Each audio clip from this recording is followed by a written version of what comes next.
Hello guys, you are seeing Prime News Australia, where we show you the latest and important news of Australia in the fastest and reliable way. So come, let's start by not delaying. 25 big updates of the Australia, especially for you. Before proceeding in the video, comment by commenting from which state you are watching, and also like video, so that YouTube can reach this video to more people of Australia.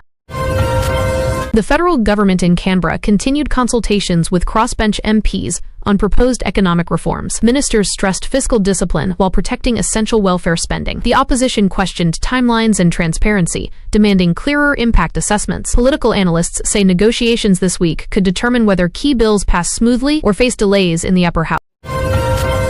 The Reserve Bank of Australia signaled a cautious approach on interest rates, citing mixed inflation signals and uneven consumer spending. While employment remains resilient, household budgets are under pressure. Economists expect the central bank to closely watch global commodity prices and wage growth before any policy shift in coming months. The New South Wales government reviewed progress on major transport projects aimed at easing congestion around Sydney. Officials highlighted improved timelines and safety benchmarks. Community groups welcomed faster commutes but urged stronger environmental safeguards near residential corridors affected by large-scale construction. In Victoria, new housing proposals focused on increasing medium-density developments close to public transport. Planning authorities said the aim is affordability without compromising livability. Critics warned that local infrastructure such as schools and healthcare must expand in parallel to prevent strain on growing suburbs. Authorities in Queensland reviewed disaster readiness plans as communities remain alert during the wet season. Emergency services emphasized early warnings and evacuation drills. Residents in vulnerable coastal and river regions were advised to stay informed and prepare emergency kits as a precaution. The mining industry in Western Australia reported stable export demand, particularly for iron ore and critical minerals. Industry leaders said global energy transitions continue to support long-term prospects. Environmental groups reiterated calls for stricter land rehabilitation standards alongside ongoing resource development.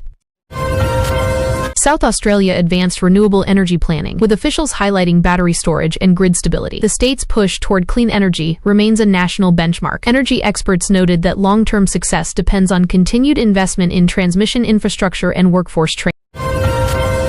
Tourism operators in Tasmania reported steady interest ahead of the shoulder season. Regional experiences and ecotourism remain strong drawcards. The state government said marketing efforts now focus on sustainable travel, encouraging longer stays while protecting sensitive natural environments. In the Northern Territory, new community-led initiatives aim to improve education and health outcomes in remote areas. Local leaders welcomed increased collaboration, but stressed the importance of long-term funding and culturally appropriate service delivery to achieve meaningful change. The Australian Capital Territory government outlined early priorities for the upcoming budget, focusing on healthcare capacity and urban planning. Officials said cost of living relief remains central. Opposition members called for clearer accountability measures tied to major spending programs. Australia reaffirmed its commitment to regional stability through diplomatic engagement and defense cooperation. Officials emphasized partnerships across the Indo-Pacific, highlighting humanitarian assistance and disaster response. Analysts say balancing security interests with economic ties remains a key challenge for policymakers.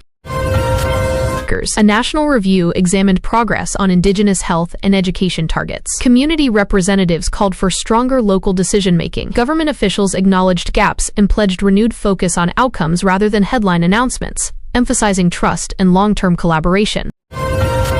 Public hospitals across Australia reported ongoing capacity pressures, particularly in emergency departments. Health authorities cited seasonal illness and workforce shortages. Governments reiterated commitments to recruit staff and expand facilities, while medical unions urged faster implementation of support measures.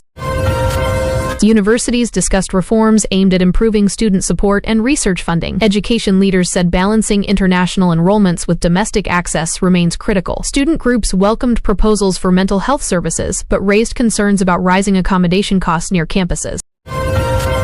Environmental groups welcomed new conservation initiatives targeting biodiversity protection. Officials highlighted habitat restoration and invasive species control. Scientists cautioned that climate impacts require sustained funding and national coordination to protect ecosystems under increasing pressure. Farmers across regional Australia reviewed assistance programs addressing rising input costs. Agricultural bodies said fuel and fertilizer prices remain key concerns. Governments emphasized resilience planning, including water management and climate-smart farming practices. Australia continued consultations on artificial intelligence governance. Industry leaders sought clear, innovation-friendly rules, while consumer advocates stressed privacy and transparency. Policymakers said the goal is balanced regulation that protects citizens without stifling technological growth.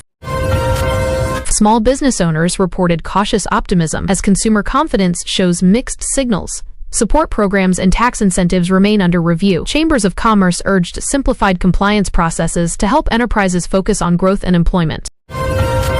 5 Iranian women's soccer players, competing in the Asian Cup in Australia, escaped their team handlers on the Gold Coast and sought asylum fearing persecution back home. Home Affairs Minister Tony Burke granted them humanitarian visas, placing them under protection while offering the rest of the team the chance to stay amid urgent FIFA and government talks.